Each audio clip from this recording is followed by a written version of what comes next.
My name is Evelyn Marlowe, and I'm a 33-year-old fashion model. My life revolved around glamour, designer runways, and the pursuit of perfection. I thought I had everything: fame, beauty, and a promising career. But deep down, I often felt a void I couldn't explain, a yearning for something more. That fateful day began like any other, preparing for a highly anticipated fashion show in New York City. The energy backstage was electric, the lights dazzling, and the crowd roaring with excitement. I was living my dream, or so I thought. As I stepped onto the runway, the world started spinning. My heart pounded uncontrollably, and then everything went black. I died during that fashion show, and what happened next changed everything. If you love Jesus as much as we do, be sure to subscribe to this channel, hit the like button, and turn on notifications for more inspiring stories. Now let's dive into my shocking near-death experience.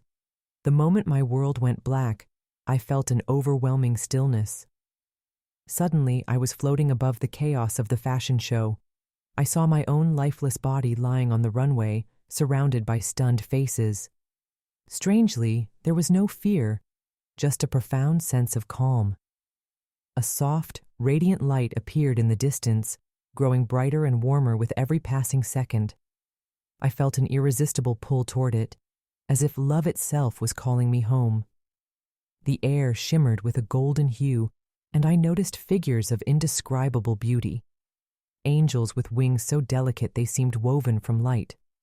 They smiled at me, their presence exuding peace. Then I saw him, Jesus. His eyes were full of compassion and authority, radiating a love so pure it brought tears to my spirit.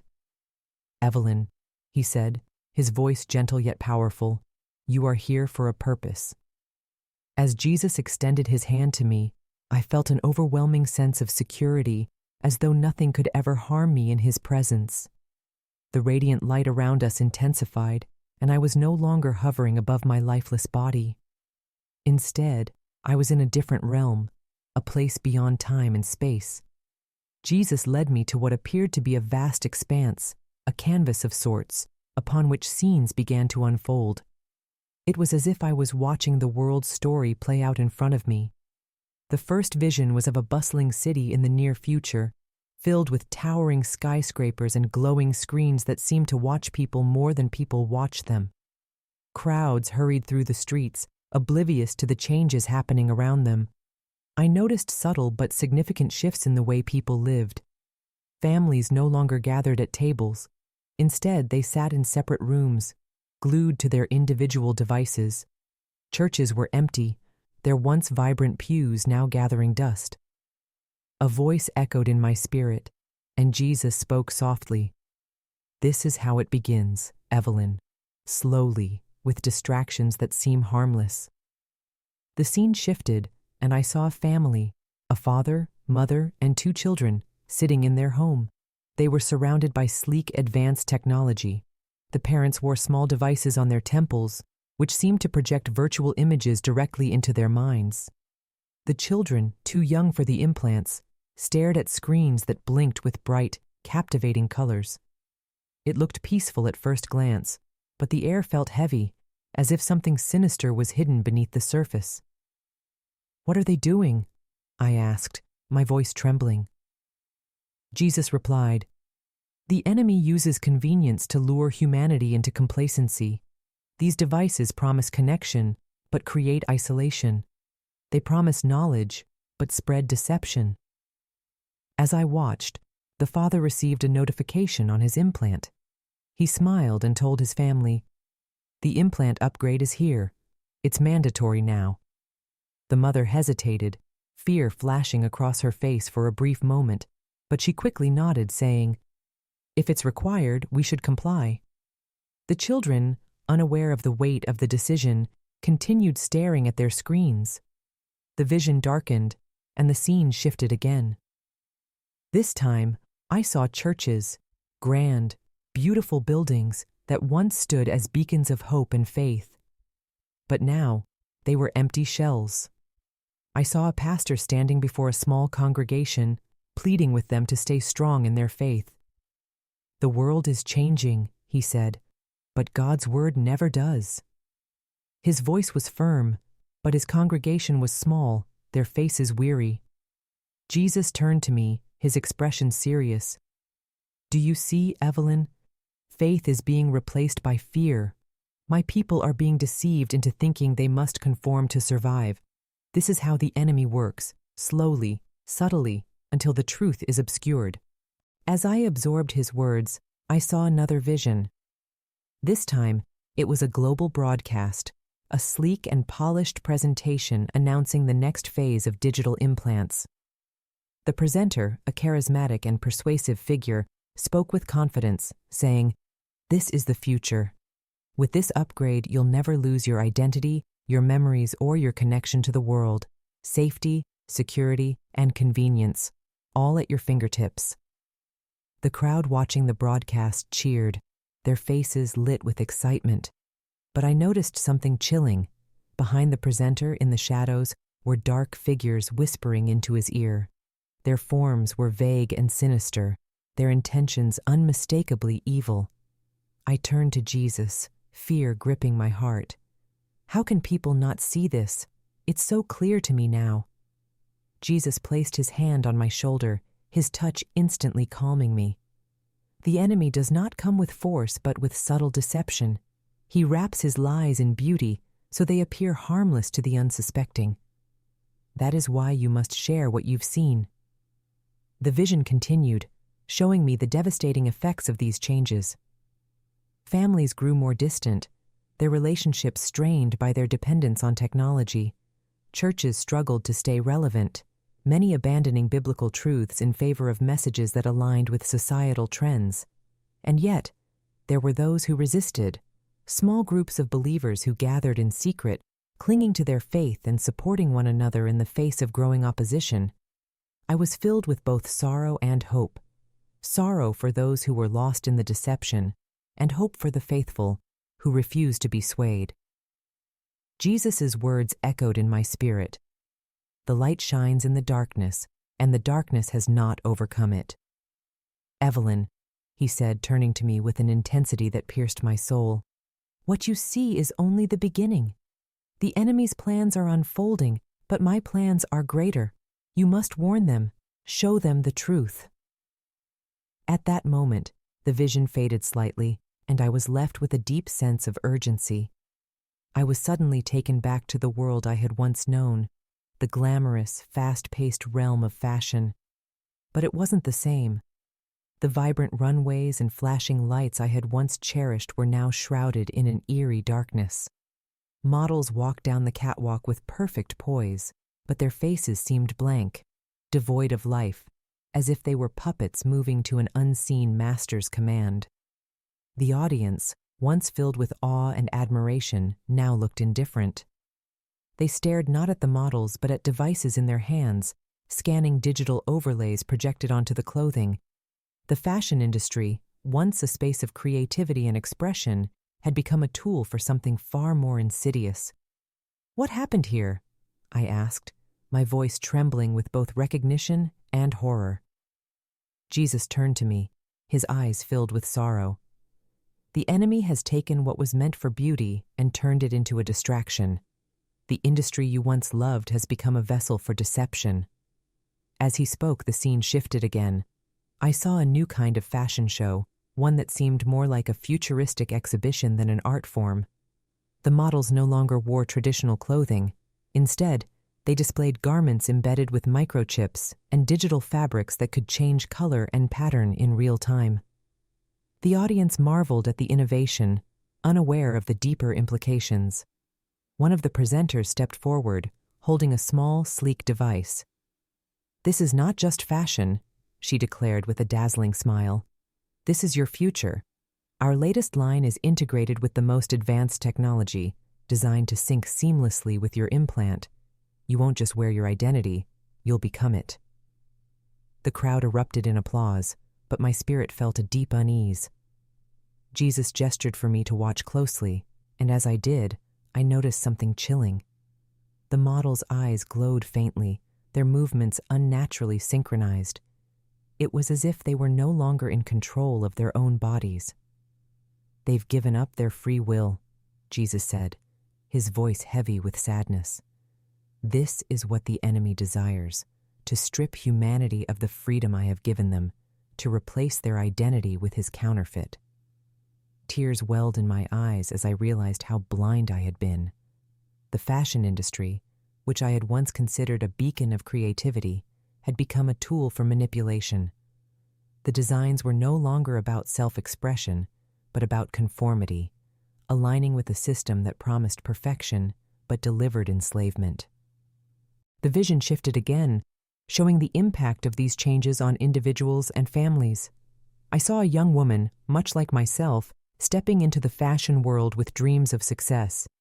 She eagerly embraced the implants and digital enhancements, believing they would make her more beautiful and desirable. But over time, her joy faded. The enhancements demanded constant updates, draining her physically, emotionally, and spiritually. She became a shell of her former self, chasing a perfection that was always just out of reach. I turned to Jesus, desperate for answers. Why can't they see what's happening? "Because the enemy hides his lies in the things they desire most," he replied. "Beauty, fame, and success become idols, blinding them to the truth, but I have come to set them free." As he spoke, I saw a new vision, a small group of young models who had rejected the implants and enhancements. They gathered in secret, praying and supporting one another. Though their careers had suffered for their choices, their spirits were radiant, filled with a peace and joy the others lacked. "They are my remnant," Jesus said with a gentle smile, "the ones who will stand firm in the face of deception. They may be few, but their light will shine brightly in the darkness." The vision then took me to a global stage where the fashion industry was used to promote the latest technological advancement. A charismatic leader stepped forward, dressed impeccably in garments that shimmered with digital overlays. He spoke with confidence, his voice resonating across the world. "This is not just about fashion," he proclaimed.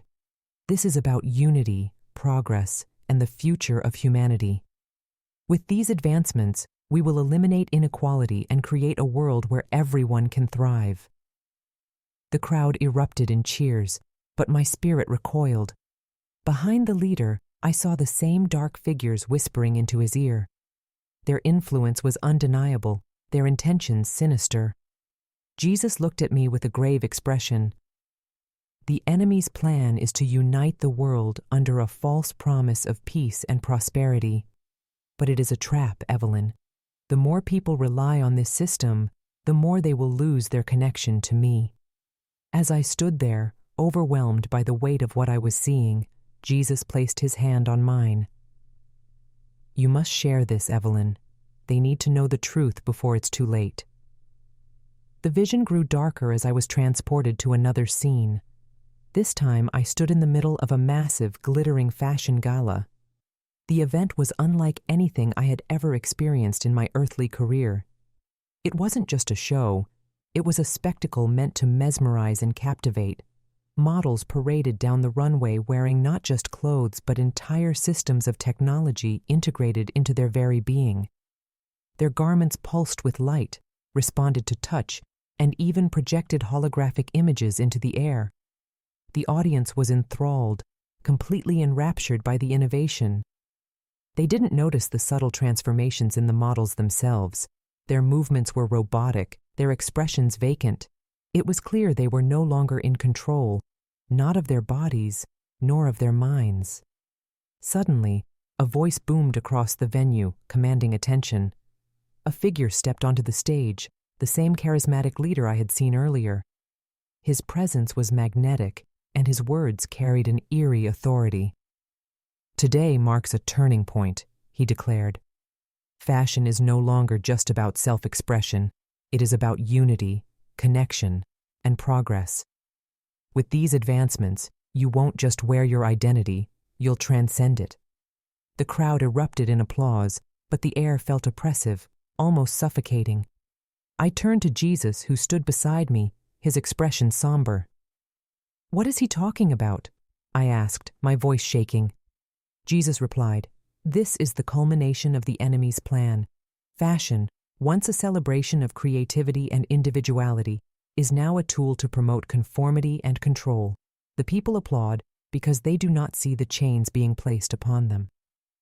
As he spoke, the scene shifted again. I saw families in their homes, their lives increasingly dominated by these so-called advancements. Parents and children alike wore devices that connected them to a global network, promising convenience and connection, but delivering dependence and control. The lines between humanity and technology blurred, and with each passing day, the people became less aware of their own enslavement. One mother stood out to me. She was once a fashion enthusiast, her home filled with the latest trends and innovations, but now she sat in despair as her teenage daughter stared blankly at a screen, her implant glowing faintly. The mother tried to speak to her, to reach her, but the girl barely responded. "She's gone," the mother whispered, tears streaming down her face. "I don't know how to bring her back." Jesus' voice broke through the heartache of the scene. The enemy isolates even in the midst of connection. He deceives them into believing they are in control while he quietly takes it away. The vision then turned to the churches, and my heart ached at what I saw. Many of them had succumbed to the pressures of the world, incorporating these technologies into their worship. Congregants wore devices that projected scripture onto their retinas, but they no longer opened their Bibles. Sermons were delivered by virtual pastors, their words lacking the Spirit's power. The churches were filled, but the presence of God was absent. "This is what happens when my people lose sight of me," Jesus said, his voice heavy with sorrow. "They trade the eternal for the temporary, the truth for a lie." Yet amidst the darkness, there was hope. I saw a small church hidden in the countryside, far from the glitz and glamour of the cities. The congregation was small but fervent, their worship filled with genuine love and devotion. They sang hymns, prayed together, and shared the word of God without the interference of technology. "These are my faithful ones," Jesus said, a gentle smile breaking through his solemn expression. "They have not bowed to the pressures of the world. They remain steadfast, and through them my light will shine." The vision then returned to the fashion world. The charismatic leader unveiled the next phase of his plan, a complete integration of technology into humanity. "This is not just the future," he declared. "This is the new humanity." I saw people lining up to receive the latest upgrades, their faces filled with excitement. But as each one stepped forward, their individuality seemed to fade. They became part of a collective, their thoughts and actions no longer their own. It was the ultimate deception, a promise of unity that led to the loss of identity. I turned to Jesus, overwhelmed by what I had seen. "How can I make them understand?" I asked, tears streaming down my face. "The deception is so strong." Jesus placed his hand on my shoulder, his touch filling me with strength. "You are not alone, Evelyn. I will be with you. Speak the truth, and those who have ears to hear will listen. Remember, the light shines in the darkness, and the darkness has not overcome it." As the vision began to fade, I felt a deep sense of urgency. The world was spiraling into deception, but there was still hope for those who chose to follow the truth. Jesus' words echoed in my spirit, a call to action that I could not ignore. The vision intensified, and I found myself standing in the midst of a crumbling city. The once thriving streets I had seen earlier were now desolate, their towering skyscrapers cracked and broken. Screens that once glowed with advertisements and messages of unity now flickered with static, abandoned and forgotten. The world I knew was unrecognizable, consumed by chaos and despair. I watched as families were torn apart, their bonds eroded by the very technologies they had embraced. In one home, a father and son argued bitterly. The father pleaded with his son to remove the implant, to break free from the system. But the son, his eyes glowing faintly from the device, refused. "You don't understand," he said, his voice devoid of emotion. This is the future. You're clinging to the past. The father collapsed to his knees, sobbing, as his son walked away without so much as a glance back. I could feel the weight of the father's despair, his heartbreak echoing in my own soul. "Why is this happening?" I whispered, turning to Jesus. He looked at me with sorrow and compassion. The enemy uses division as his greatest weapon. He convinces them that independence from me is freedom, but it only leads to bondage. The scene shifted to a church, its once vibrant congregation now fractured and cold. A pastor stood at the pulpit, his voice trembling as he spoke. "We must adapt," he said, addressing the few remaining members. "The world is changing, and we must change with it."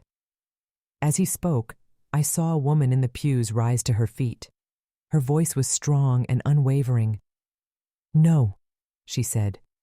"We don't need to adapt to the world. We need to cling to the Word of God. His truth is unchanging." Her words stirred a reaction, but not the one I expected. The congregation turned on her, accusing her of being outdated, stubborn, and unwilling to evolve. She stood her ground, her face resolute but pained by the rejection. Jesus turned to me and said, "This is the cost of standing for truth. Many will face rejection, even from those they love. But I am with them, and their reward will be great." The vision grew darker still, showing the broader consequences of societal deception. People walked through the streets like shadows, their faces expressionless, their movements mechanical. They had become numb, their spirits dulled by years of reliance on the system. The once vibrant world was now a monotone existence, devoid of joy, creativity, and love. I saw families sitting together in silence, their faces illuminated by the faint glow of their implants. Though they were physically close, they were emotionally and spiritually miles apart. A mother tried to reach out to her young daughter, her voice trembling with desperation. "Can you hear me? Please, just talk to me." The little girl looked up, her expression blank. "I'm busy," she said, before turning back to the glowing screen in her hand. The mother broke down in tears, clutching her chest as if her heart were physically breaking. I turned to Jesus, my own heart aching. "This can't be the end," I said. "There has to be hope." Jesus' face softened, and he reached out his hand. "There is always hope, Evelyn," he said. "Come with me." The scene shifted, and I was taken to a high place overlooking the world. Below, I saw pockets of light, small, scattered groups of people who had resisted the deception. These were families praying together, communities worshiping in secret, and individuals standing firm in their faith despite the overwhelming pressure to conform. "These are my faithful ones," Jesus said, his voice filled with love. "Though they are few, their faith shines brightly in the darkness. They are the remnant, and through them, my truth will be preserved." Tears streamed down my face as I watched these faithful people. Their lives were not easy. They faced persecution, rejection, and hardship. Yet their spirits were alive, filled with a joy and peace that could only come from Jesus. I saw one small family gathered around a table, their hands joined in prayer. The father's voice was steady as he led his children in thanking God for his provision and protection. The room was humble, their belongings few, but their hearts were full. Jesus turned to me and said, "This is the power of faith. The enemy cannot overcome those who are rooted in me. Their strength comes from my spirit, and their hope is eternal." As he spoke, the vision shifted one final time. I was taken to a place of indescribable beauty, a glimpse of eternity. It was a realm filled with light, music, and love so pure it brought me to my knees. I saw countless people, their faces radiant, their voices lifted in worship. There was no pain, no sorrow, no division, only perfect unity in the presence of God. "This is what I have prepared for my children," Jesus said, his voice filled with joy. This is the promise for those who remain faithful, who choose truth over deception and love over fear. I felt an overwhelming sense of peace and hope, but it was accompanied by a deep sense of urgency. How can I share this with the world? I asked. How can I make them understand? Jesus placed his hand on my shoulder, his eyes filled with love. You are not alone, Evelyn. My spirit will guide you. Speak the truth with boldness, and trust that I will use your words to reach those who are ready to hear. Remember, I have overcome the world. As the vision faded, I was left with a profound understanding of the eternal stakes. The world was caught in a web of deception, but there was hope for those who chose to follow the truth. I knew that my story was not just my own, it was a message for everyone. As the vision began to fade, I felt a gentle pull, as though I were being guided back to my body.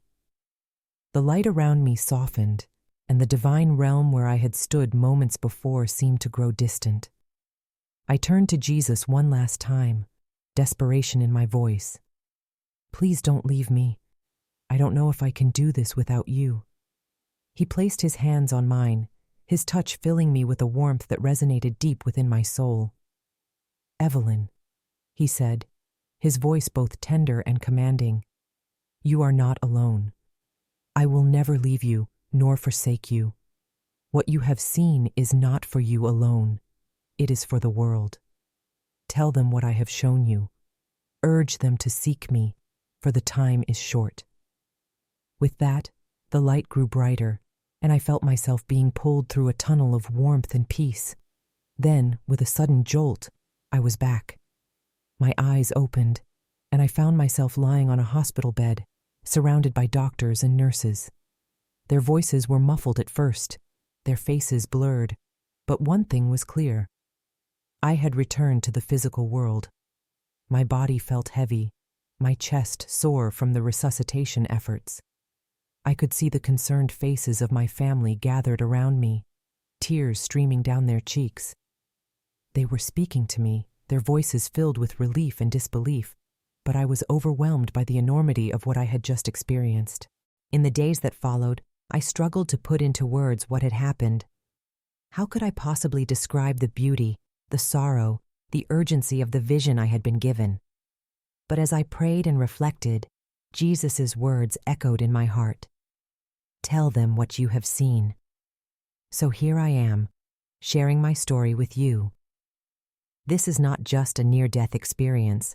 It's a divine wake-up call, not only for me but for everyone who hears it. The world is being deceived, slowly but surely, and many don't even realize it. But there is hope. There is always hope. Jesus showed me the consequences of living a life disconnected from him, families divided, faith replaced by fear, and a world that loses sight of its creator. But he also showed me the power of faith, the strength of those who remain steadfast, and the joy awaiting those who choose him over the fleeting promises of the world. Jesus reminded me of a truth that I want to share with you. The light shines in the darkness, and the darkness has not overcome it. No matter how overwhelming the darkness may seem, it cannot extinguish the light of Christ. If you are feeling lost, confused, or unsure of what to do next, know this. Jesus is calling you. He loves you more than you can imagine, and he has a purpose for your life. Do not let the distractions of the world pull you away from him. Instead, draw closer to him, and he will guide you through every challenge. Before I close, I want to leave you with one final message. Do not be afraid. The times ahead may be difficult, but Jesus has already overcome the world. He has given us his Spirit, his word, and his promise that he will never leave us. Hold on to that promise, and you will not only survive, you will thrive. As I woke up from that experience, I knew my life would never be the same. My priorities shifted, and my heart burned with a desire to share this message with everyone I could. I am no longer just a fashion model. I am a messenger, called to warn others of the deception that is creeping into our lives and to point them back to the one true source of hope, Jesus Christ. If this message has touched your heart, I urge you to take action. Pray, seek God's guidance, and ask Him to reveal His truth to you. Share this story with others and let it be a spark that ignites faith in their lives as well. If you love Jesus as much as I do, please subscribe to this channel, hit the like button, and turn on notifications so you never miss out on stories like this. Together, we can spread His message of hope and salvation to a world in desperate need. Thank you for listening, and may God bless you and guide you on your journey of faith. Remember, no matter what happens, His light will always shine and His love will always prevail.